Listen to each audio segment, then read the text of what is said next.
হাজার সাথে সাংসদ মিতালিবাগ সেই আরামবাগ লোকসভা কেন্দ্রে সেই মিতালি কি বললেন সিঙ্গুর মেলায় এসে তিনি দেখে নেবো আজকের এক্সক্লুসিভ প্রতিবেদন সিঙ্গুর টিভি নিউজের। সিঙ্গুর হরিপাল আমরা যাই বলি না কেন, এটা কিন্তু সম্ভব বেচারাম মান্নার জন্য। মানে উনি আন্দোলনেও যেমন সফল এবং এই মেলাতেও সফল। আমি কিছুদিন আগে হরিপাল মেলাতে এসেছিলাম।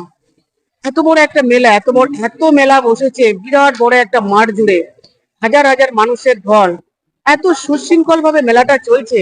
সত্যি একটা এটা বেচারাম মান্না বা করবী মান্না বলেই সম্ভব।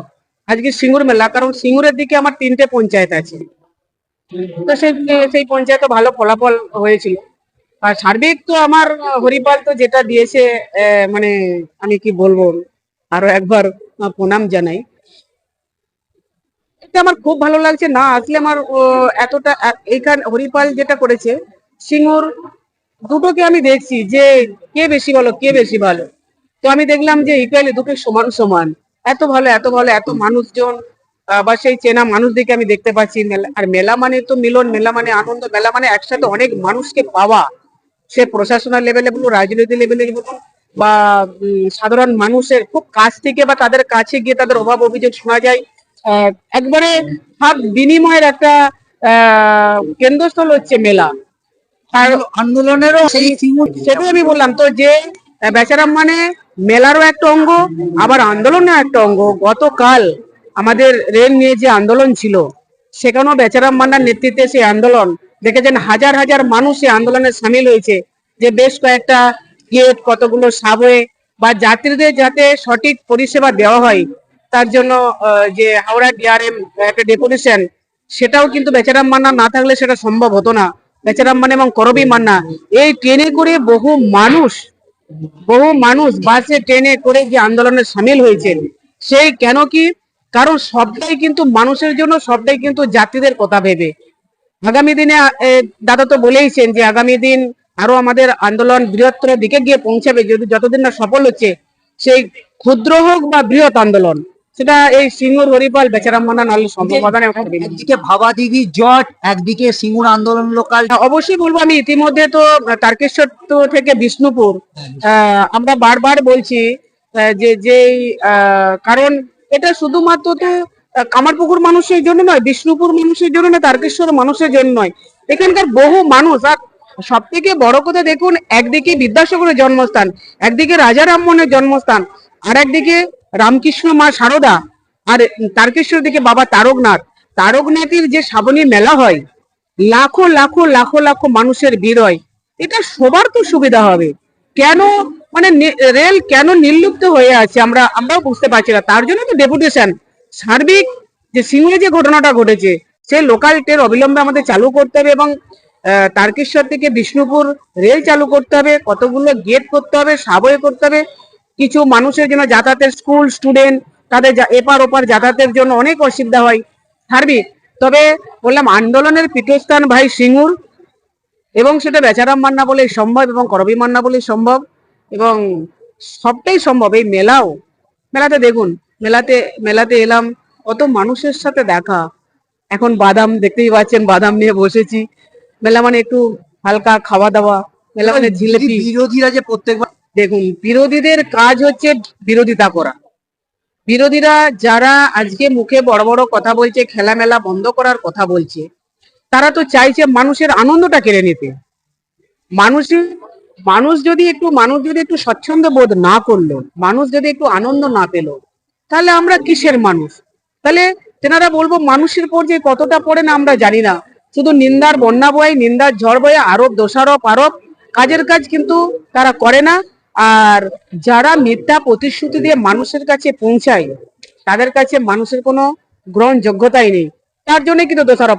আপনি বলুন তো, আজকে আপনারা নিজেরা ঘুরে দেখুন, আমরা এখানে বক্তব্য দিচ্ছি তা তো নয়, কত হাজার হাজার মানুষের সমাগম।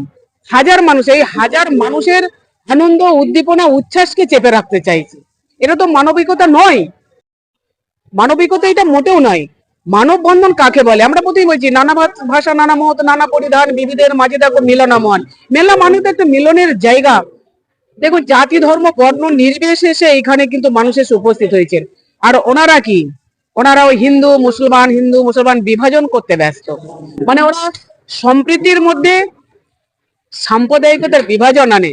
আর তৃণমূল কংগ্রেসের পরিবারটা সম্প্রীতির বার্তা সর্বত্রই ছড়িয়ে দিতে চায়। যারা এসে পৌঁছায়নি, আমি বলবো তারা প্রথমে যারা ছিল অনেকটা মিস করলো। প্রথমে শুরুটা এত সুন্দর ছিল, যিনি উদ্বোধন করলেন, উদ্বোধক ছিলেন সেই প্রখ্যাত ফুটবলার, বাঙালির মনের খেলা, প্রাণের খেলা, আবেগের খেলার সেই ফুটবল প্লেয়ার, যাকে আমরা টিভির মানে আপনারা যারা সকালে এসেছেন আপনারাও পুজো মেলা দেখবেন, বেলফালো মেলা ও শিবুদের মেলা। এটা এখানকার যারা সকালেই যারা মানুষ যারা আছেন, যারা গ্রামের দিকে থাকেন, আপনাদের খুবই কর্মঠ, সারা মানে সকাল থেকে রাত অব্দি অনেকটাই খাটেন। যারা রয়েছেন তাদের নিয়ে জীবন যাপনটা মানে আর সবাই নিজ নিজ বস্তা আছে। এই মেলাটা হলে তাদের জীবনে একটা নতুন উমঙ্গ। তার সাথে আপনারা জানেন এই যে ইংরেজি নতুন বছর, তার সাথে আমাদের একটা মকর সংক্রান্তির সাথে যেটা পিঠে পুলি, তার সাথে রয়েছেন আপনারা জানেন একটা চাষটা লাগানো হয়। চাষি যারা রয়েছেন, যারা চাষি সকলের সাথে যুক্ত, তার জন্য এটাই নতুন একটা মানে সত্যিকারের পর্বের মতো এই মেলায় ওরা সকল আপনারা দেখছেন। আগের দিনও দেখলেন এখানেও অনেক মিষ্টি, অনেক নানা ধরনের মিষ্টিটা ছিল, নানা ধরনের পাকোয়ান, তারপরে রয়েছে অনেকটাই সাজগুজের রয়েছে, বাড়িতে জিনিসগুলো বানান। যারা এসএসজিতে কাজ করে, যারা এমনি কাজ করে, তাদের জন্য তাদের জীবিকাটা অর্জন হয়। যারা সাংস্কৃতিক অনুষ্ঠান করছেন তাদের তো সকালে মনকে আনন্দিত করে তারপরে তো অনুষ্ঠান করছেন। এই মেলাগুলো আমি ধন্যবাদ জানাই আমাদের মাননীয় মোদী স্যারকে, আমাদের যারা বিধায়ক ম্যাডাম রয়েছেন ওনাকেও ধন্যবাদ জানাই কি এখানকার যে বাসিন্দারা আছে তাদের জন্য এই সুন্দর মেলার আয়োজন করেছে। সব সুন্দরভাবে থাকুন, কোনো অসুবিধা নেই। এখানে সুন্দর জায়গা আমি জানি, এখানে বহু মানুষ, বহু ভালোবাসা আছে। আমার একটাই কথা যে আপনারা কাউকে ভুলবেন না, সবাইকেই যদি বলেন তারাই কিন্তু আপনাকে জানতে হবে মমতা ব্যানার্জি। ভারতবর্ষের ইতিহাসে আমি মনে করি যে ওনার মতো নেত্রী নেই। আমি দাঁড়িয়ে বলছি, উনি যা করতে পারেন তা করতে পারেন। আমার মনের কাছে, ঈশ্বরের কাছে প্রার্থনা যে 3 বছর পর আমি কিন্তু মনে করছি যে প্রাইম মিনিস্টার হবে কে, মমতা ব্যানার্জি হবে। কারণ তার চিন্তা, তার চেষ্টা আমি সব দেখছি। সবসময় নিজে ভালোবাসে। এই যে বাচ্চারা ডক্টর ওখানে আসছে, ওর সাথে কথা বলা, ওদের চলা, খুব সুন্দর করে ব্যাপার, এটা হওয়া দরকার। আর আমাদের ভারতবর্ষে প্রাইম মিনিস্টারকে আমরা খুঁজে পাই না। এই যাব পার্লামেন্ট দিনে, প্রথম দিনে পার্লামেন্টে দাঁড়াবেন উনি, আর তারপর 30 দিন আসবেন না। আমরা তার সাথে কথা বলবো কি করে? আমরা তো বলতে পারছি না। প্রাইম মিনিস্টার পালিয়ে যাচ্ছে, পাশে বসছে, কিন্তু আমাদের কাছে আসছে। এটা খুব দুঃখের, কষ্টে। উনি পালিয়ে যাচ্ছেন, উনি কাজ করেন না তো, উনি তো বাংলাকে যেভাবে হোক নষ্ট করার চেষ্টা করছে, পারবে না। আমি চ্যালেঞ্জ করি দাদা, সাংস্কৃতিক আর অপসংস্কৃতি আগে এই সাংস্কৃতিক অনুষ্ঠান, হ্যাঁ আমি বলি, যখন আমি বলছি এটা কিন্তু ওরা পারে না বলে তাই। ওরা গল্প করে, চিৎকার করে, টিভি দেখে দেখায়, কিন্তু এই সুন্দর পরিবেশ, এটা তো বাংলা, পশ্চিমবঙ্গ, এটা অন্য ব্যাপার।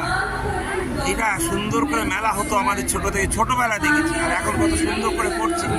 এবং বিশেষ করে আমার মনে হয়, আমি ছোট করছি না, কোনো সময় খারাপ কথা বলছি না, মানুষ কিন্তু ভালো। আর বিশেষ করে না, আপনাদের এই অঞ্চলটা ভীষণ ভালো, ভীষণ ভালো। আপনি বলবেন প্রচুর মোহনবাগান সাপোর্টার বলে, তাই কি তাই না, মানুষগুলো সত্যভাবে রয়েছে, টিম চলছে, ভালো চলছে।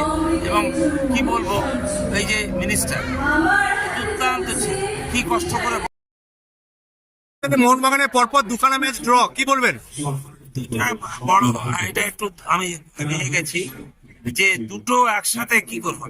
এই টিম যার সাথে খেলছে, কালকে চেন্নাই 10 নম্বরে আছে। হ্যাঁ, এবং আমরা আছি, কিন্তু 10 নম্বর থাকলেও বা তিনটা মানে পক্ষে তিনটে 6টা পয়েন্ট পেতাম।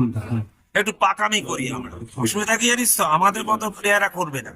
এরা বিদেশি প্লেয়ার, এটা ট্যাকটিক বাকে দেখাবে, দেখতে ড্র হয়ে যাচ্ছে। তাতেও চাপ। কালকে মলিনার কি ট্র্যাজেডিতে একটু প্রবলেম ছিল? হ্যাঁ। কালকে কোচে যে মলিনার কি প্রথম দলকে নামালো না, সেকেন্ড টিমকে নামিয়ে? এটা তো একদম জানছেই না কি কোচিং করছে, ও জানেই না। আমার দুঃখ হয়, কত প্লেয়ার আছে তাদের দিয়ে করার। কারণ ইনি তো কথা বলেন স্প্যানিশ, ইংরেজিও বলতে পারে না, তো প্লেয়ারকে জানবে কি করে? এসে গেছে 7 কোটি টাকা মাইনে, হ্যাঁ, এই ভারতবর্ষ এত নরম জায়গা, সবসময় খেলোয়াড় দেখতে গেলে সাদা দেখে, ইংল্যান্ড ইউরোপ ভাবে, তা তো না। আমাদের কত সুন্দর প্লেয়ার আছে, তাদের আমরা বলতে পারি না। এবং হরিপালে দাদা মোহামেডান কি কামব্যাক করছে? আগের দিন এক্সট্রা টাইমে 2 গোল করে ড্র করেছে। হ্যাঁ, কিন্তু ভালো খেলছে, কিন্তু ওর মিডফিল্ডটা বাজে। কিন্তু খেলার কথা বলছি যখন, আমি তো ফুটবলটা মিডফিল্ডটা ভালো। আমি তো বলছি মিডফিল্ডটা তৈরি করতে হবে, ওটা হৃদয়, ওই দিয়ে বল বেরোবে। সেটা কিন্তু ওরা ভুল করছে। ওরা কি করছে, ডিফেন্স প্লেয়ারকে মাঠে দিচ্ছে, আর যে রানিং করে প্লেয়ার খেলছে তাকে ওখানে বসিয়ে দিচ্ছে। আমি ছোট করছি না, কিন্তু এরা একটু ভালো হলে না 1, 2, 3 হয়ে যেত। ইস্টবেঙ্গল হলে না, মোহনবাগান, ইস্টবেঙ্গল, মোহামেডান, এরা কি করছে, যা যা কোচ নিয়ে আসছে সেই কোচ গুলো স্প্যানিশ কোচ। এরা ইংলিশ জানে না, এরা মানুষকে জানে না কি আছে ভারতবর্ষে। ভারতবর্ষের জায়গাটা তো অন্য, সেটা বোঝে না। আমি বলছি আবাস ভালো করছিল, যে চ্যাম্পিয়ন করেছিল, আবাসকে নিয়ে না। কারণ তুমি এই কোচটা বুঝতে পারছে না, পড়াশোনা করতে পারছে না, বা খুব বেশি ইংলিশ বললে অনেকেই অসুবিধা পড়ছে। সেই জন্য এই জায়গায় আমি বলেছি, আমার কথা, আমি যেহেতু মোহনবাগানের সাথে যুক্ত, আমি বলেছি যে আবাস যদি চলে আসে না, দারুণ হবে, এটা আমি চাইছি।